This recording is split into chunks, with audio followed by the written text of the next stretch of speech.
ಆಭಾ ಮಂಡಲದಿಂದ ನಮ್ಗೇನ್ ಪ್ರಯೋಜನ ಆಗುತ್ತೆ, ನಮ್ಮ ಚಕ್ರಗಳು ಅಂತಂದ್ರೆ ಏನು ಅಂತೆಲ್ಲ ತಿಳ್ಕೊಂಡು ಪ್ರತಿಯೊಂದು ಆಭಾ ಮಂಡಲದಲ್ಲಿ ಕೂಡ ಅದು ಎನರ್ಜಿ ಇದ್ದೇ ಇರುತ್ತೆ. ಅದು ಸಕಾರಾತ್ಮಕ ಇರ್ಬೋದು ಅಥವಾ ನಕಾರಾತ್ಮಕ ಇರ್ಬೋದು. ಪ್ರತಿಯೊಂದು ವಸ್ತುವಿನಲ್ಲೂ ಅದು ಸಜೀವಗಳಾಗಿರ್ಬೋದು ನಿರ್ಜೀವಗಳಾಗಿರ್ಬೋದು ಯಾವುದೇ ವಸ್ತುಗಳಲ್ಲಿಯೂ ಕೂಡ ಆಭಾ ಮಂಡಲ ಇದ್ದೇ ಇರುತ್ತೆ. ಅದು ಪಾಸಿಟಿವ್ ಇದ್ರೆ ಪಾಸಿಟಿವ್ ನ ಅಟ್ರಾಕ್ಷನ್ ಮಾಡುತ್ತೆ, ಅದು ನೆಗೆಟಿವ್ ಇದ್ರೆ ನೆಗೆಟಿವ್ ಅನ್ನ ಅಟ್ರಾಕ್ಷನ್ ಮಾಡುತ್ತೆ. ಇದೆಲ್ಲವೂ ಕೂಡ ಎನರ್ಜಿ, ಎನರ್ಜಿಯ ಮೇಲೆ ಇರಬೇಕು.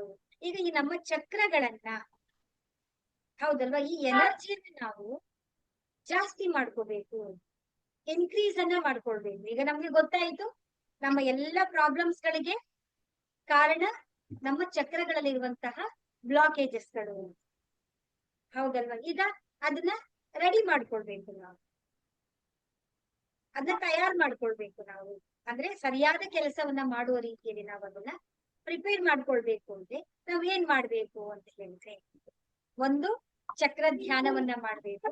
ಎರಡನೇದು ಯಾವುದು ಅಂತ ಹೇಳಿದ್ರೆ 24 ಪಾಯಿಂಟ್ ಸೀಲಿಂಗ್ ಅಂತ ಬರುತ್ತೆ. ನಾನು ನಿಮ್ಗೆ ನಿನ್ನೆನೆ ಹೇಳಿದೆ ನಾನು, ಹೌದಲ್ವಾ. 7 ಚಕ್ರಗಳನ್ನ ಬಿಟ್ರೆ ನೆಕ್ಸ್ಟ್ ಬರುವಂತದ್ದು ಯಾವುದು, 24 ನಾಡಿಯ ಗುಚ್ಛಗಳು ಬರುತ್ತೆ. ಈ 24 ನಾಡಿಯ ಗುಚ್ಛಗಳನ್ನ ಹೀಲಿಂಗ್ ಮಾಡ್ಕೊಳ್ತಾ ಬಂತು ಅಂತ ಹೇಳಿದಾಗ ಡೈರೆಕ್ಟ್ ಆಗಿ 1,70,000 ನಾಡಿಗಳಿಗೆ ನಾವು ಅದಕ್ಕೆ ಏನೇನ್ ಬೇಕು ಎನರ್ಜಿನ ಅದೆಲ್ಲವನ್ನು ಕೂಡ ನಾವು ತಲುಪಿಸ್ಕೊಡ್ಬಹುದು ನಾವು. ಹಾಗಾದ್ರೆ 24 ಪಾಯಿಂಟ್ಸ್ ನಾವು ಹೀಲಿಂಗ್ ಯಾವ ರೀತಿ ನಾವು ಮಾಡ್ಬೇಕು, ಯಾವ ರೀತಿ ಮಾಡ್ಕೊಳ್ಬೇಕು ಅಂದ್ರೆ ಸಿಂಬಲ್ಗಳನ್ನ ಕೊಡ್ತೀವಿ ನೆಕ್ಸ್ಟ್ ಕ್ಲಾಸ್ ಅಲ್ಲಿ. ನಾವು ಕೈಗಳನ್ನ ಈ ರೀತಿ ಚೆನ್ನಾಗಿ ರಬ್ ಮಾಡ್ಕೊಳ್ಬೇಕು. 3 ಸಲ ನಾವು ಬ್ರೀತಿಂಗ್ ಅನ್ನ ಮಾಡ್ಬೇಕು. ಉಸಿರನ್ನ ಒಳಗಡೆ ತಗೊಳ್ಬೇಕು, ಉಸಿರನ್ನ ಹೊರಗಡೆ ತಗೋಬೇಕು. ಒಂದು ಸ್ಥಳದಲ್ಲಿ ಕೂತ್ಕೋಬೇಕು. ಪ್ರತಿದಿನ ನೀವು ಒಂದು ಸ್ಥಳದಲ್ಲಿ ನಿಮ್ಮ ಧ್ಯಾನ ಆಗಿರ್ಬೋದು, ನಿಮ್ಮ ಸೆಲ್ಫ್ ಫೀಲಿಂಗ್ ಆಗಿರ್ಬೋದು, ನಿಮ್ಮ 24 ಪಾಯಿಂಟ್ ಸೀಲಿಂಗ್ ಆಗಿರ್ಬೋದು, ಎಲ್ಲವನ್ನು ಕೂಡ ನೀವು ನಿಮ್ಮ ಮನೆಯಲ್ಲಿ ನಿಮಗೆ ಅನುಕೂಲವಾದಂತಹ ಒಂದು ಸ್ಥಳದಲ್ಲಿ ನೀವು ಪ್ರತಿದಿನ ನೀವು ಅಭ್ಯಾಸ ಮಾಡ್ತಾ ಹೋಗ್ಬೇಕು.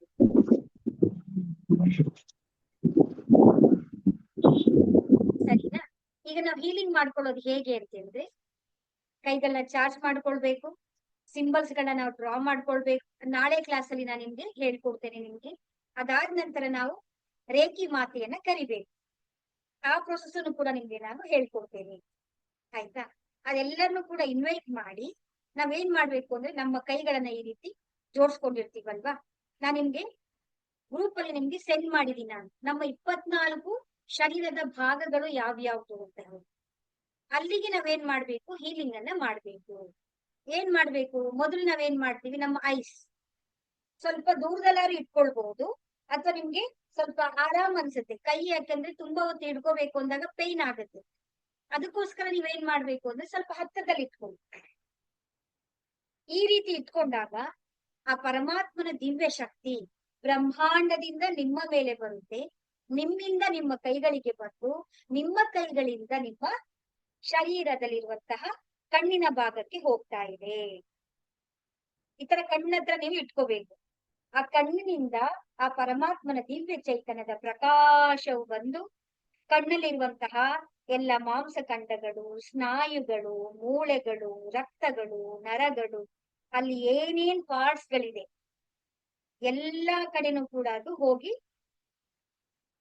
ಸ್ಥಾಪನೆ ಆಗ್ತಾ ಇದೆ.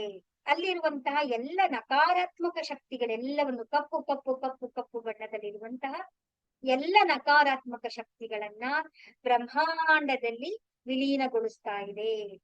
ನಕಾರಾತ್ಮಕ ಶಕ್ತಿಗಳೆಲ್ಲವೂ ಕೂಡ ಶುದ್ಧಿಯಾಗಿ ಅಲ್ಲಿ ಪರಮಾತ್ಮನ ದಿವ್ಯ ಚೈತನ್ಯದ ಪ್ರಕಾಶವಲ್ಲಿ ಸ್ಥಾಪನೆಯಾಗಿದೆ. ಎಲ್ಲಿ ಮಾಂಸಖಂಡಗಳಲ್ಲಿ, ಕಣ್ಣುಗುಡ್ಡೆಗಳಲ್ಲಿ, ರೆಪ್ಪೆಗಳಲ್ಲಿ, ಮೂಳೆಗಳಲ್ಲಿ, ಮಾಂಸಗಳಲ್ಲಿ, ಮೂಳೆಗಳಲ್ಲಿ, ನರಗಳಲ್ಲಿ, ಬ್ಲಡ್ ಸೆಲ್ಸ್ ಅಲ್ಲಿ, ಅಣುವಿನಲ್ಲಿ, ಕಣಗಳೆಲ್ಲ ಕಡೆನೂ ಕೂಡ ಆ ಪರಮಾತ್ಮನ ದಿವ್ಯ ಚೈತನ್ಯದ ಪ್ರಕಾಶವು ಅಲ್ಲಿ ಸ್ಥಾಪನೆಯಾಗಿದೆ. ಈ ರೀತಿಯಾಗಿ ನೀವು 3 ನಿಮಿಷಗಳ ಕಾಲ ನಿಮ್ಮ ಕೈಯನ್ನು ಅಲ್ಲೇ ಇಟ್ಕೊಳ್ಬೇಕು. 3 ನಿಮಿಷಗಳ ಕಾಲ ಅದನ್ನ ಹೀಲಿಂಗ್ ಮಾಡಿದ ಮೇಲೆ ನಿಧಾನವಾಗಿ ಒಂದು ಕೈಯನ್ನ ತೆಗೆದು ನಾವು ನೆಕ್ಸ್ಟ್ ಪಾರ್ಟ್ ಹತ್ರ ಇಟ್ಕೊಳ್ಬೇಕು. ಅದಾದ ನಂತರ ಎರಡನೇ ಕೈಯನ್ನ ನಾವು ತೆಗಿಬೇಕು. ಈ ಪ್ರೋಸೆಸ್ ಅನ್ನ ಮಾಡ್ಬೇಕಾದ್ರೆ ಕಣ್ಣು ಯಾವಾಗ್ಲೂ ಮುಚ್ಚಿರ್ಬೇಕು, ತೆಗಿಬಾರ್ದು. ನಾನ್ ನಿಮ್ಗೆ ಹೇಳ್ಕೊಡಕ್ಕೆ ಅಂತೇಳಿ ನಾನು ಕಣ್ಣು ಬಿಟ್ಟು ನೋಡ್ತಾ ಇದ್ದೀನಿ. 2 ಕೈಗಳಲ್ಲಿ ಕಿವಿಗಳಲ್ಲಿ ನಾವು ಇಟ್ಕೊಳ್ತೀವಿ. ಈಗ ಇಲ್ಲೂ ಕೂಡ ಏನ್ ಮಾಡ್ಬೇಕು, ಪರಮಾತ್ಮನ ದಿವ್ಯ ಚೈತನ್ಯದ ಪ್ರಕಾಶದ ಬೆಳಕು ಬಂದು ನಮ್ಮ ಕಿವಿಗಳಲ್ಲಿ ಸ್ಥಾಪನೆ ಆಗ್ತಾ ಇದೆ. ಅಲ್ಲಿರುವಂತ ಎಲ್ಲ ನಕಾರಾತ್ಮಕ ಶಕ್ತಿಗಳೆಲ್ಲವೂ ಕೂಡ ಕಪ್ಪು ಕಪ್ಪು ಕಪ್ಪು ಕಪ್ಪು ಬಣ್ಣದಲ್ಲಿ ಹೊಗೆಯ ರೀತಿಯಲ್ಲಿ ಬ್ರಹ್ಮಾಂಡದಲ್ಲಿ ವಿಲೀನ ಆಗ್ತಾ ಇದೆ. ಅಲ್ಲಿರುವ ನಕಾರಾತ್ಮಕ ಶಕ್ತಿಗಳೆಲ್ಲವೂ ಕೂಡ ಶುದ್ಧಿ ಆಗ್ತಾ ಇದೆ. ಎಲ್ಲ ಅಲ್ಲಿರುವಂತ ಕಪ್ಪು ಕಪ್ಪು ಕಪ್ಪು ಬಣ್ಣದಲ್ಲಿರುವಂತಹ ನಕಾರಾತ್ಮಕ ಶಕ್ತಿಗಳೆಲ್ಲವೂ ಕೂಡ ಶುದ್ಧಿಯಾಗಿ ಆ ಪರಮಾತ್ಮನ ದಿವ್ಯ ಚೈತನ್ಯದ ಬೆಳಕು ಅಲ್ಲಿ ಸ್ಥಾಪನೆ ಆಗ್ತಾ ಇದೆ. ಎಲ್ಲಿ? ಆ ನರಗಳಲ್ಲಿ, ಮೂಳೆಗಳಲ್ಲಿ, ಮಾಂಸಖಂಡಗಳಲ್ಲಿ, ಕಿವಿಯ ತಮಟೆಗಳಲ್ಲಿ, ಎಲ್ಲೆಲ್ಲಿ ಭಾಗಗಳಿದ್ವೋ ಆ ಎಲ್ಲಾ ಕಡೆನೂ ಕೂಡ ಆ ಪರಮಾತ್ಮನ ದಿವ್ಯ ಚೈತನ್ಯದ ಪ್ರಕಾಶವು ಸ್ಥಾಪನೆ ಆಗ್ತಾ ಇದೆ. ನಿಮ್ಮ 3ನೇ ಕಣ್ಣಿನಿಂದ ನಿಮ್ಮ ಗಮನ ಎಲ್ಲವನ್ನು ಕೂಡ ಅಲ್ಲಿಗೆ ತಂದು ನಿಲ್ಲಿಸುತ್ತೀರಾ. ನಿಮ್ಗೆ ಅನುಭವಕ್ಕೆ ಬರ್ತಾ ಹೋಗುತ್ತೆ. ಇದೇ ರೀತಿ ನೀವು 3 ನಿಮಿಷಗಳ ಕಾಲ ನೀವು ಅಲ್ಲಿ ಇಟ್ಕೊಳ್ಬೇಕು. ಅದಾದ ನಂತರ ನೆಕ್ಸ್ಟ್ ಪಾರ್ಟ್ ಯಾವುದು ಅಂದ್ರೆ ಜಾ, ಅಂದ್ರೆ ನಮ್ಮ ದವಡೆ. ಒಂದು ಬೆರಳನ್ನ ತಗೊಂಡ್ಬರ್ಬೇಕು. ಅದಾದ ನಂತರ ನೆಕ್ಸ್ಟ್ ಕೈಯನ್ನ ನಾವು ತರಬೇಕಿದೆ. ಇಲ್ಲಿ ನಾವು ಸೇಮ್ ಪ್ರೋಸೆಸ್ ಅನ್ನ ಮಾಡ್ಬೇಕು. ಇದಾದ ನಂತರ ಏನ್ ಮಾಡ್ಬೇಕು, ನಮ್ಮ ಒಂದು ಕೈಯನ್ನ ತಂದು ನಮ್ಮ ನಮ್ಮ ತಲೆಯ ಭಾಗದಲ್ಲಿ 2 ಕಡೆನೂ ತರಬೇಕು. ಇಲ್ಲೂ ಕೂಡ ಹಾಗೆ ನಾವು 3 ನಿಮಿಷಗಳ ಕಾಲ ನಕಾರಾತ್ಮಕ ಶಕ್ತಿಗಳೆಲ್ಲವೂ ಕೂಡ ಬ್ರಹ್ಮಾಂಡದಲ್ಲಿ ಅಲ್ಲಿ ಪರಮಾತ್ಮನ ದಿವ್ಯ ಚೈತನ್ಯದ ಪ್ರಕಾಶವು ಸ್ಥಾಪನೆ ಆಗ್ತಾ ಇದೆ. ಎಲ್ಲಿ? ನಮ್ಮ ಇದರಲ್ಲಿ ಬುರುಡೆಗಳಲ್ಲಿ, ಮೆದುಳಿನಲ್ಲಿ, ನರಗಳಲ್ಲಿ, ನಮ್ಮ ಹಣೆಗಳಲ್ಲಿ, ಶಿರಸ್ಸಿನಲ್ಲಿ, ಅಲ್ಲಿರುವಂತಹ ಎಲ್ಲ ರಕ್ತ ಕಣಗಳಲ್ಲಿ, ನರಗಳಲ್ಲಿ, ಸ್ನಾಯುಗಳಲ್ಲಿ, ಮಾಂಸಖಂಡಗಳಲ್ಲೆಲ್ಲವೂ ಕೂಡ ಆ ಪರಮಾತ್ಮನ ದಿವ್ಯ ಚೈತನ್ಯ ಪ್ರಕಾಶವು ಸ್ಥಾಪನೆಯಾಗಿದೆ. ನಿಧಾನವಾಗಿ ಈಗ ನೆಕ್ಸ್ಟ್ ಪಾರ್ಟ್, ನಮ್ಮ ಹಣೆಯ ಹಿಂಭಾಗ, ನಮ್ಮ ತಲೆಯ ಹಿಂಭಾಗ, ಅಲ್ಲಿ ಹೀಲಿಂಗ್ ಮಾಡ್ಬೇಕು. ಅದಾದ ನಂತರ ನಾವೇನ್ ಮಾಡ್ಬೇಕು, ನಮ್ಮ ಫೋರ್ ಹೆಡ್ ಬರ್ಬೇಕು. ಈ ರೀತಿಯಾಗಿ 24 ಪಾರ್ಟ್ಸ್, ನಮ್ಮ ಶರೀರದ 24 ಭಾಗಗಳು, ಈ 7 ನಾಡಿಯ ಗುಚ್ಛಗಳನ್ನ ಬಿಟ್ರೆ ಸೆಕೆಂಡ್ ಪಾರ್ಟ್ ಬರೋದು ಯಾವುದು? 24 ಪಾರ್ಟ್ಸ್ ಗಳು ಬರುತ್ತೆ.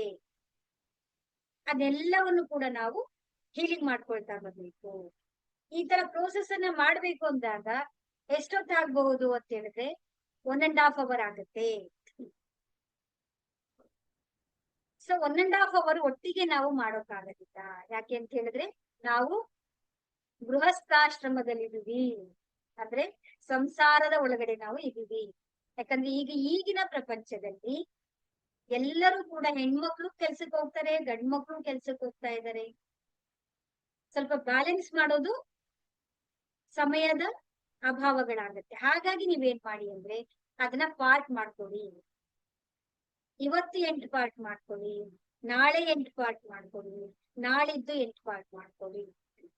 ಅದಕ್ಕೆ ನಾನು ನಿಮ್ಗೆ 24 ಪಾಯಿಂಟ್ಸ್ ಹೀಲಿಂಗ್ ಮ್ಯೂಸಿಕ್ ಕಲ್ಸಿದೀನಲ್ವಾ ನಿಮ್ಗೆ, ಅದ್ರಲ್ಲಿ ನಾನು ನಿಮ್ಗೆ ಬರೀ ಮ್ಯೂಸಿಕ್ ಅನ್ನ ಕೊಟ್ಟಿದ್ದೀನಿ ನಾನು. ಯಾಕೆ ಅಂತ ಹೇಳಿದ್ರೆ ನಿಮಗೆ ಅನುಕೂಲ ಆಗ್ಬೇಕು ಅಂತ. ನಿಮಗೆ ಎಷ್ಟು ಸಮಯ ಬೇಕು, ನಿಮ್ಮ ಸಮಯಕ್ಕೆ ಅನುಗುಣವಾಗಿ ನೀವು ಪ್ರಾಕ್ಟೀಸ್ ಮಾಡಿ. 8 ಪಾರ್ಟ್ ಮಾಡಕ್ಕಾಗಿಲ್ವಾ? ನಿಮ್ಗೆ 10 ನಿಮಿಷ ಇದೆಯಾ? ನಿಮ್ಗೆ ಎಷ್ಟು ಸಮಯ ಇದೆಯೋ ಅಷ್ಟನ್ನ ಮಾಡ್ಕೊಳ್ತಾ ಬನ್ನಿ.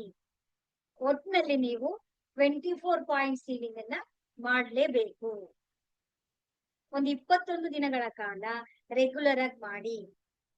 ಅದಾದ ನಂತರ ನೀವೇನ್ ಮಾಡಿ, ಗ್ಯಾಪ್ ಕೊಡಿ.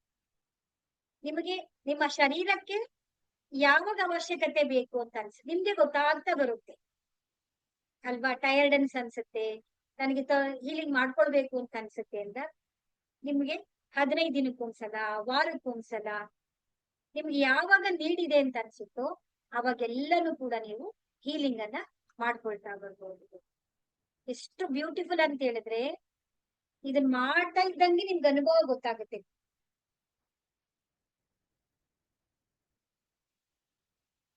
ಅಷ್ಟು ತುಂಬಾ ಚೆನ್ನಾಗಿದೆ. ನಿಮ್ಮ ಕೈಗೆ ತುಂಬಾ ಶಾಖ ಆದಂಗ ಅನ್ಸುತ್ತೆ, ವೈಬ್ರೇಷನ್ ಆಗತ್ತೆ. ಅದು ಅನುಭವಿಸ್ಬೇಕು, ನೀವು ಎಕ್ಸ್ಪೆರಿಮೆಂಟ್ ಮಾಡ್ಬೇಕು. ನೀವು ಬರೀ ಕೇಳ್ಕೊಳ್ಳೋದಲ್ಲ, ಇಲ್ಲಿ ಏನಿದ್ರು ಕೂಡ ನೀವು ಪ್ರಾಕ್ಟಿಕಲ್ ಆಗಿ ನೀವು ಪ್ರಯೋಗ ಮಾಡ್ಬೇಕು. ನೀವು ಎಕ್ಸ್ಪೆರಿಮೆಂಟ್ ಮಾಡಿದ್ರೆ ಮಾತ್ರ, ನಿಮ್ಮ ಅನುಭವಕ್ಕೆ ಬಂದ್ರೆ ಮಾತ್ರ ನೀವು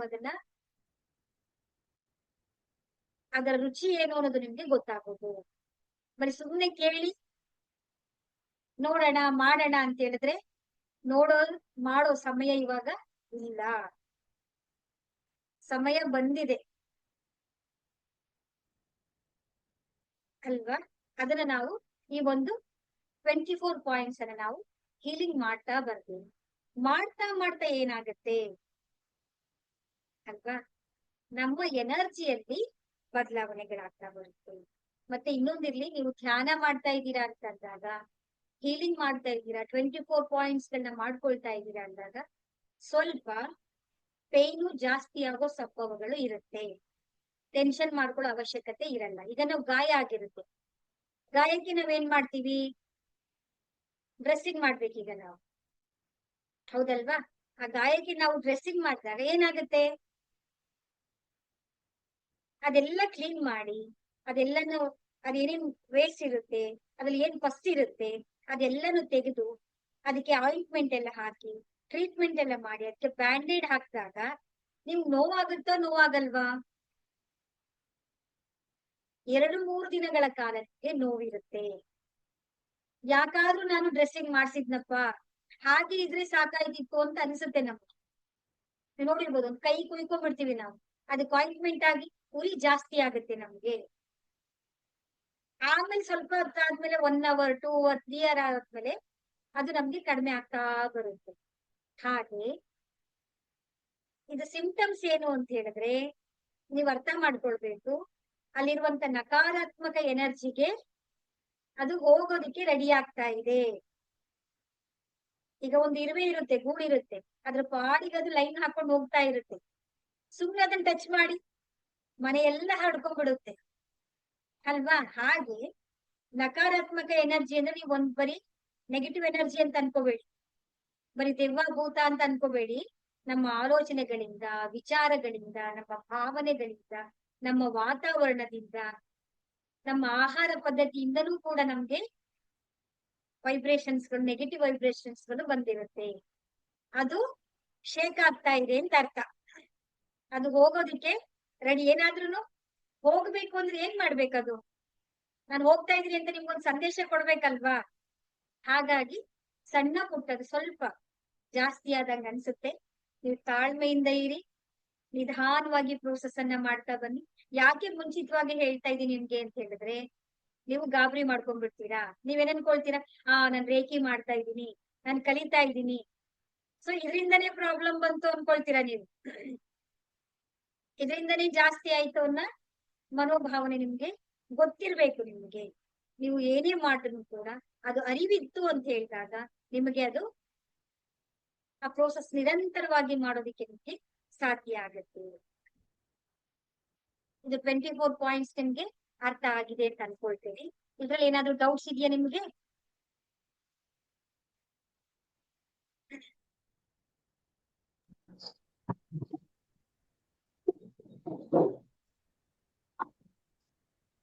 ಇದ್ರಲ್ಲಿ ಏನು ಡೌಟ್ಸ್ ಇಲ್ವಾ? ವಿಡಿಯೋ ಬೇಕು ಮೇಡಮ್, ಹಂಗೆ ಮಾಡಕ್ಕಾಗಲ್ಲ. ಏನ್ ಹೇಳಿ?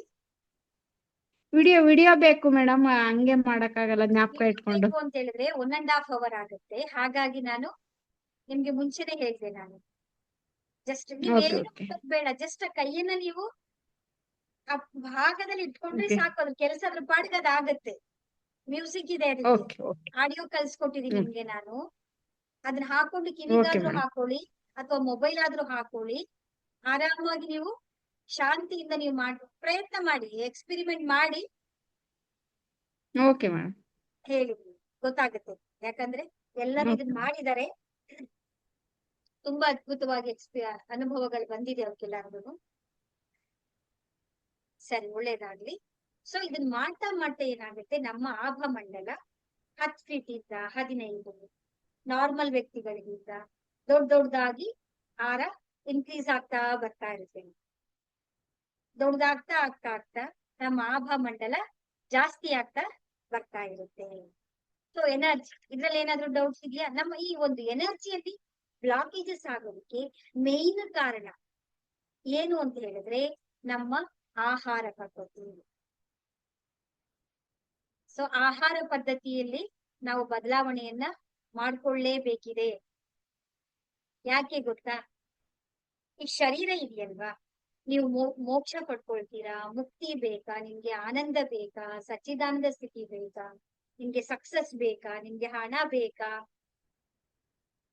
ನಿಮ್ಗೆ ಏನ್ ಬೇಕೆಲ್ಲ ಪಡ್ಕೊಳ್ಬೇಕು ಅಂತಂದ್ರೆ ಏನಿರ್ಬೇಕು? ನಮ್ಗೆ ಶರೀರ ಬೇಕಲ್ವಾ? ಶರೀರವೇ ನಮ್ಮ ವಾಹನ. ಶರೀರ ಇಲ್ಲ ಅಂತ ಹೇಳಿದ್ರೆ ಏನದು? ಪ್ರೇತಾತ್ಮ. ಅದಕ್ಕೆ ಶರೀರ ಇದೆಯಾ? ಶರೀರ ಇಲ್ಲ. ಆದ್ರೆ ನಾವು ಎಷ್ಟು ಅದೃಷ್ಟವಂತರು ಅಂತ ಹೇಳಿದ್ರೆ ಆ ಪರಮಾತ್ಮ ನಮ್ಗೆ ಶರೀರವನ್ನ ಕೊಟ್ಟಿದ್ದಾನೆ. ಈ ಶರೀರವನ್ನ ವಾಹನ ಇರುವವರೆಗೆ ನಾವು ಏನ್ ಅನ್ಕೊಳ್ತೀವಲ್ಲ ಅದೆಲ್ಲವನ್ನು ಪಡೆಯೋದಿಕ್ಕೆ ಸಾಧ್ಯ ಆಗುತ್ತೆ. ಅಸಾಧ್ಯ ಅನ್ನೋದು ಯಾವುದು ಕೂಡ ಇಲ್ಲ. Everything is possible. ಬ್ರಹ್ಮಾಂಡದಲ್ಲಿ ಏನಿಲ್ಲ, ಎಲ್ಲವೂ ಕೂಡ ನಿಮ್ಗೆ ಸಿಗುತ್ತೆ. ಅದಕ್ಕೆ ನಾವು ಈ ಶರೀರವನ್ನ ನಾವು ಚೆನ್ನಾಗಿಟ್ಕೊಳ್ಬೇಕು. ಶರೀರ ಚೆನ್ನಾಗಿರ್ಬೇಕು ಅಂದ್ರೆ ಏನ್ ಮಾಡ್ಬೇಕು? ನಮ್ಮ ಆಹಾರ ಪದ್ಧತಿ. ನಾವೇನ್ ಮಾಡ್ತಾ ಇದೀವಿ?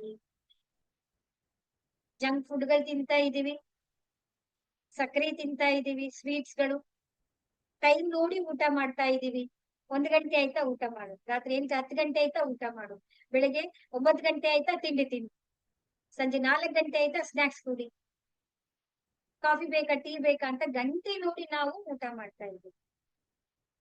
ಜೊತೆಗೆ ಕೆಮಿಕಲ್ಸ್ ಇರುವಂತದ್ದು, ಅಡಲ್ಟ್ ಕಲಬೆರಿಕೆ ಇರುವಂತದ್ದು, ಅದ್ರ ಬಗ್ಗೆ ಮಾತಾಡಕ್ಕಾಗಲ್ಲ, ಹೌದಲ್ವಾ? ಹಾಗಾಗಿ ನಾವು ಏನ್ ಮಾಡ್ಬೇಕು? ನಮ್ಮ ಆಹಾರದಲ್ಲಿ ಏನಿರ್ಬೇಕು ಅಂದ್ರೆ ಸಾತ್ವಿಕ, ರಾಜಸಿಕ, ತಾಮಸಿಕಗಳು ಅಂತ ಹೇಳ್ತೀವಿ ನಾವು. ಸಾತ್ವಿಕ ಅಂತಂದ್ರೆ ಅದು ನಮ್ಮ ಶರೀರಕ್ಕೆ ಎನರ್ಜಿಯನ್ನ ಕೊಡ್ತವೆ. ಜ್ಯೂಸಿಯಾಗಿ ರಸಭರಿತವಾಗಿರುವಂತವು ನಮ್ಮ ಶರೀರಕ್ಕೆ ಶಕ್ತಿಯನ್ನು ಕೊಡುವಂತದ ಸಾತ್ವಿಕ ಅಂತ ಹೇಳ್ತೀವಿ. ರಾಜಸಿಕ ಅಂತ ಹೇಳಿದ್ರೆ ತಕ್ಷಣಕ್ಕೆ ನಮ್ಗೆ ಎನರ್ಜಿಯನ್ನ ಬೂಸ್ಟ್ ಮಾಡುತ್ತೆ.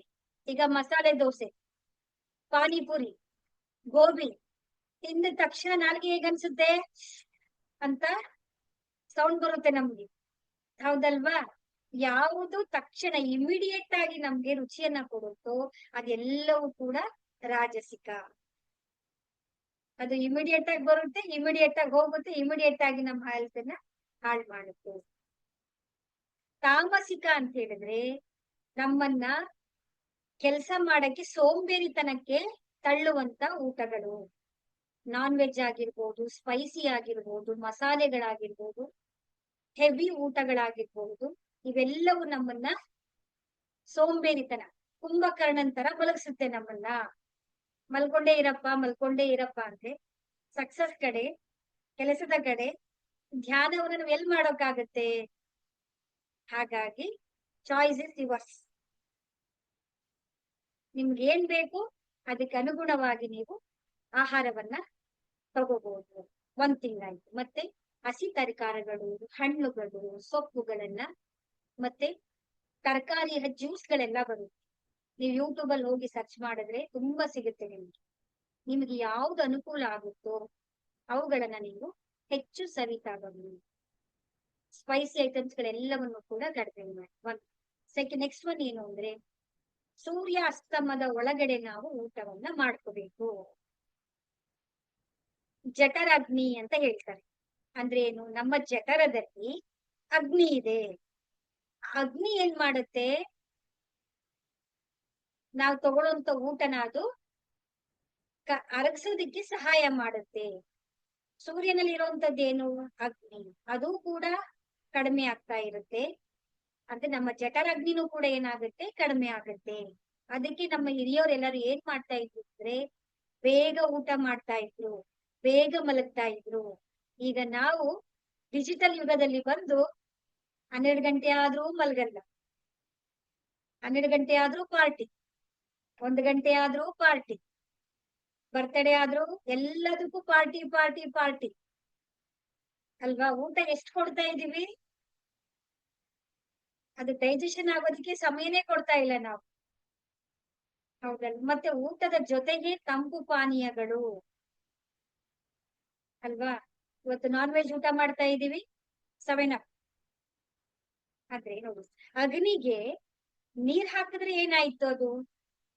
ನಾವು ಇದಕ್ಕೆ ತುಂಬಾ ದೊಡ್ಡ ಸೈನ್ಸ್ ಓದ್ಬೇಕಾಗಿಲ್ಲ ನಾವು, ಹೌದಲ್ವಾ? ನೀರು, ಅಗ್ನಿಗೆ ನಾವು ನೀರ್ ಹಾಕಿದ್ರೆ ಏನಾಯ್ತು? ಅದು ತನ್ನ ಕೆಲಸವನ್ನ ಸ್ಟಾಪ್ ಮಾಡುತ್ತೆ. ಹಾಗೆ ನಮ್ಮ ಹೊಟ್ಟೆಯಲ್ಲಿರುವಂತಹ ಬರ್ನಿಂಗ್, ಆ ಡೈಜೆಷನ್ ಅಗ್ನಿಯು ಕೂಡ ಕಡಿಮೆ. ಅದಕ್ಕೆ ನಮ್ಮ ಹಿಂದಿನ ಕಾಲದಲ್ಲಿ ಊಟಕ್ಕಿಂತ 1/2 ಮುಂಚೆ ನೀರ್ ಕುಡೀರಿ ಅಂತ ಹೇಳ್ತಾ ಇದ್ರು, ಊಟದ ಮಧ್ಯದಲ್ಲಿ ನೀರ್ ಕುಡಿಬೇಡಿ ಅಂತ ಹೇಳ್ತಾ ಇದ್ರು. ಎಮರ್ಜೆನ್ಸಿ ಬಂದ್ರೆ ಮಾತ್ರ ನೀರ್ ಕುಡಿತಾ ಇದ್ರು. ಊಟ ಆದ ನಂತರ 1/2 ಬಿಟ್ಟು ನೀರ್ ಕುಡೀರಿ ಅಂತ ಹೇಳ್ತಾ ಇದ್ರು. ಯಾಕೆ ಅಂದ್ರೆ ಅದು ಡೈಜೆಷನ್ ಆಗ್ಬೇಕು. ಇಲ್ಲ ಅಂತ ಹೇಳಿದ್ರೆ ಅದು ರುಬ್ಬೋ ಕೆಲ್ಸನ ಕರೆಕ್ಟ್ ಆಗಿ ಮಾಡಲ್ಲ. ಈಗ ನಾವು ಮಿಕ್ಸಿ, ಸಣ್ಣ ಎಕ್ಸಾಂಪಲ್, ಮಿಕ್ಸಿ ರುಬ್ತಾ ಇರ್ತೀವಿ ನಾವು, ಅದಕ್ಕೆ ಜಾಸ್ತಿ ನೀರ್ ಹಾಕಿದ್ರೆ ಏನಾಗುತ್ತೆ? ಅದಕ್ಕೆ ಸರಿಯಾಗಿ ಡೈಜೆಷನ್ ರುಬ್ಬುತ್ತಾ? ಅದು ರುಬ್ಬಲ್ಲ. ಸೇಮ್ ಪ್ರೋಸೆಸ್ ನಮ್ಮ ಒಳಗಡೆನೂ ಕೂಡ ಆಗುತ್ತೆ. ಹಾಗಾಗಿ ಬೇಗ ನೀವು ಊಟ ಮಾಡ್ಕೊಳ್ಳಿ, ಸಮಯ ನೋಡ್ಕೊಳ್ಳಿ, ಇವತ್ತಿಂದ ಅಡ್ಜಸ್ಟ್ ಮಾಡ್ಕೊಳ್ಳಿ. ಮಿನಿಮಮ್ ಒಂದ್ 7-7:30 ಒಳಗಡೆ ನೀವು ಊಟ ಮಾಡ್ಕೊಳ್ಳಿ. ತಿಳಿದಂತವ್ರೆಲ್ಲ ಸೆಲೆಬ್ರಿಟಿಗಳು, ಈಗ ಅಕ್ಷಯ್ ಕುಮಾರ್ ಇರ್ಬಹುದು, ಅವರ ಬಗ್ಗೆ ಫಿಲಂ ಸ್ಟಾರ್ ಇದಾರಲ್ಲ, ಅವ್ರನ್ನ ನೀವು ಶಿಲ್ಪಾ ಶೆಟ್ಟಿ ಇರಬಹುದು, ದೊಡ್ಡ ದೊಡ್ಡವ್ರು ಹೇಳಿ ನಮ್ಮ ಯೋಗದಲ್ಲೆಲ್ಲನೂ ಕೂಡ ಏನ್ ಹೇಳ್ತಾರೆ ಅಂದ್ರೆ ಬೇಗ ಊಟ ಮಾಡಿ ಅಂತ ಹೇಳ್ತಾರೆ. ಯಾಕೆ ಅಂತ ಹೇಳಿದ್ರೆ ಊಟ ಆದ್ಮೇಲೆ ಆ ಊಟ ಡೈಜೆಷನ್ ಆಗೋದಿಕ್ಕೆ ನಾವು ಏನ್ ಆಹಾರ ತಗೊಳ್ತೀವಲ್ಲ ಅದ್ರ ಮೇಲೆ ಡಿಪೆಂಡ್ ಆಗತ್ತೆ. ಊಟ ಡೈಜೆಷನ್ ಆಗೋದಿಕ್ಕೆ 3 ಅವರ್ಸ್ ಬೇಕಾ, 6 ಅವರ್ಸ್ ಬೇಕಾ, 9 ಅವರ್ಸ್ ಬೇಕಾ ಅಂತ ಹೇಳಿ ಅದು ನಾವು ತಗೊಳ್ಳುವಂತ ಊಟಗಳ ಮೇಲೆ ಡಿಪೆಂಡ್. ಅದಕ್ಕೆ ರಾತ್ರಿ ಸಮಯದಲ್ಲಿ ಲೈಟ್ ಊಟ ತಗೊಳ್ಳಿ. ಸ್ವಲ್ಪ ಅಂದ್ರೆ ಆ ಈಗ ಏನು ತಿಳಿಯಾಗಿರ್ಬೇಕದು, ತುಂಬಾ ಗಟ್ಟಿಯಾಗಿರೋ ಊಟನ ನಾವು ಮಾಡಬಾರ್ದು. ಈ ಪೊಂಗಲ್ ತರ ಲೈಟ್ ಆಗಿ, ಈ ಮೊಸರನ್ನ ತರ ಅದು ಸ್ವಲ್ಪ ಸೆಮಿ ಲಿಕ್ವಿಡ್ ಇರ್ಬೇಕು. ಈ ಕಡೆ ಲಿಕ್ವಿಡು ಅಲ್ಲ, ಈ ಕಡೆ ಸಾಲಿಡು ಅಲ್ಲ, ಆ ತರ ಊಟ ತಗೊಂಡಾಗ ಅದು ಬೇಗ ಡೈಜೆಷನ್ ಆಗುತ್ತೆ. ಡೈಜೆಷನ್ ಆಗಿದ್ ಏನಾಗುತ್ತೆ, ಕ್ಲೆನ್ಸಿಂಗ್ ಆಗೋದಿಕ್ಕೆ ಟೈಮ್ ತಗೊಳುತ್ತೆ ಅದು. ಅದಕ್ಕೆ 16 ಗಂಟೆಗಳ ಉಪವಾಸ ಮಾಡಿ ಅಂತ ಹೇಳ್ತಾರೆ. ನಾವು ಬೇಗ ಊಟ ಮಾಡಿದ್ರೆ ನಮ್ಗೆ 16 ಗಂಟೆಗಳ ಗ್ಯಾಪ್ ಸಿಗುತ್ತೆ. ನಮ್ಗೆ ಗ್ಯಾಪ್ ಸಿಕ್ಕಿದಾಗ ಏನಾಗುತ್ತೆ, ನಮ್ಮ ಕೋಲನ್ನು ಕ್ಲೀನ್ ಆಗೋದಿಕ್ಕೆ ಹೆಲ್ಪ್ ಆಗುತ್ತೆ. ನಮ್ಗೆ ಡೈಜೆಷನ್ ಆಗಿ ಅದು ಪಾಸ್ ಆಗಿ ಅದು ವಾಪಸ್ ನಮ್ಗೆ ನಾವು ಮೋಷನ್ ಮಾಡಿ ಮಾಡೋದಿಕ್ಕೆ ಈಸಿಯಾಗಿ ಅದು ಪ್ರೋಸೆಸ್ ಆಗುತ್ತೆ. ಇಲ್ಲ ಅಂತ ಹೇಳಿದ್ರೆ ಅಲ್ಲೇ ಸ್ಟಕ್ ಆಗಿರುತ್ತೆ. ಅದು ಸ್ಟಕ್ ಆಗಿ ನಮ್ಮ ಹೊಟ್ಟೆ ಕ್ಲೀನ್ ಇಲ್ಲ ಅಂದ್ರೆ ಹೆಲ್ತ್ ಹಾಳಾಗುತ್ತೆ. ಯಾಕೆ ನಿಮ್ಗೆ ಇಷ್ಟು ಸ್ಪಷ್ಟವಾಗಿ ಹೇಳ್ತಾ ಇದ್ದೀನಿ ಅಂತ ಹೇಳಿದ್ರೆ, ಈಗ ನಾವು ಒಂದು ಸಲ ಕಾಫಿ ಮಾಡ್ತೀವಿ, ಪಾತ್ರೆ ಎಷ್ಟು ಕೊಳೆ ಇರುತ್ತೆ, ಅದೇ ಕಾಫಿ ಪಾತ್ರೆನಲ್ಲಿ ಮತ್ತೊಮ್ಮೆ ಮಾಡಿ, ಮತ್ತೊಮ್ಮೆ ಟೀ ಮಾಡಿ, ಎಷ್ಟು ಅದನ್ನ ಉಜ್ಜಿ ತೆಗಿಯಕ್ಕಾಗತ್ತಾ? ನಮ್ಮ ಹೊಟ್ಟೆ ಒಳಗಡೆ ಎಷ್ಟು ದಿನದ ಸ್ಟಾಕ್ ಉಳ್ಕೊಂಡಿದೆ.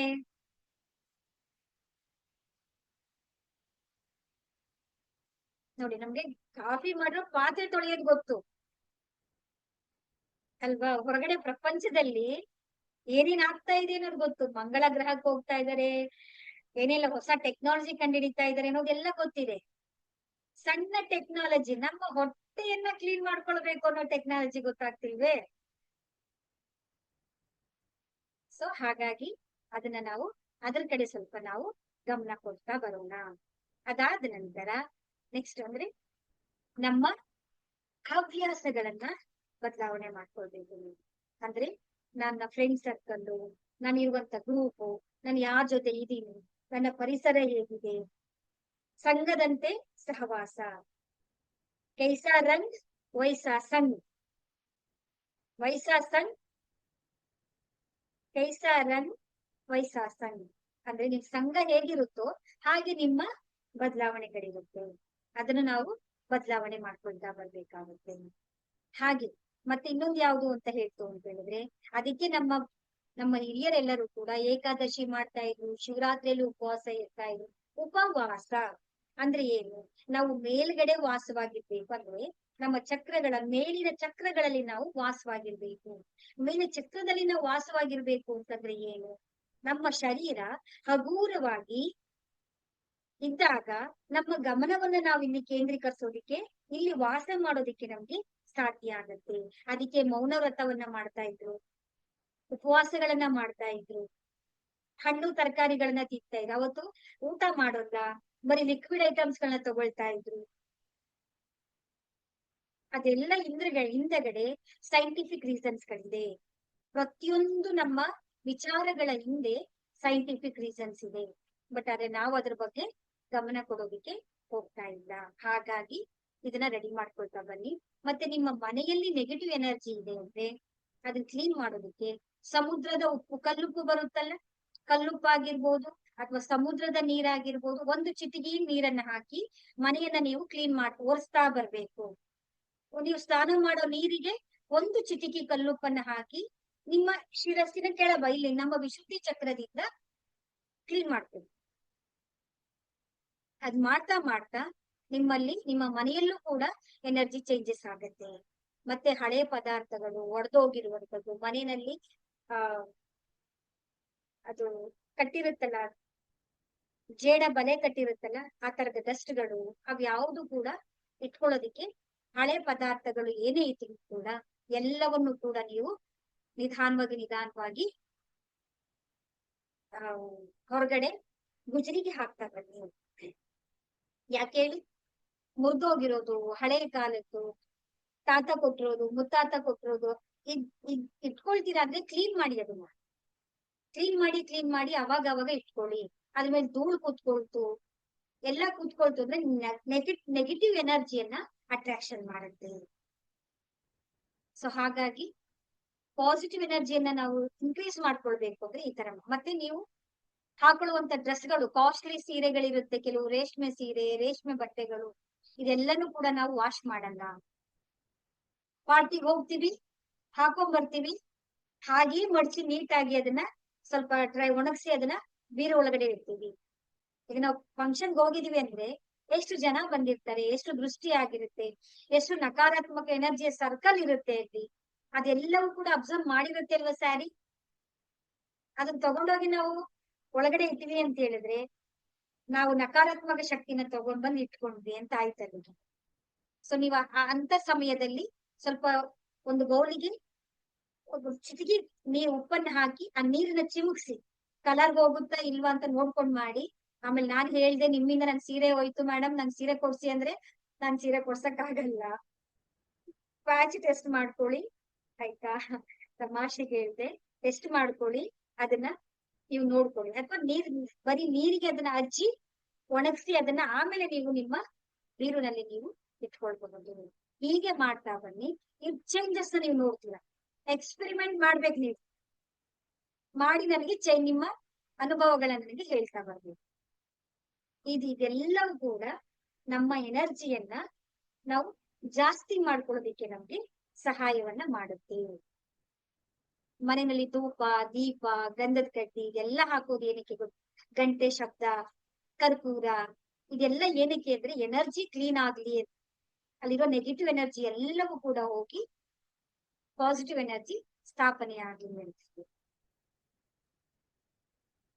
ನಿಮ್ಗೆಲ್ಲರಿಗೂ ಕೂಡ ಇದು ಅರ್ಥ ಆಗಿದೆ ಅಂತ ಅನ್ಕೊಳ್ತೀನಿ.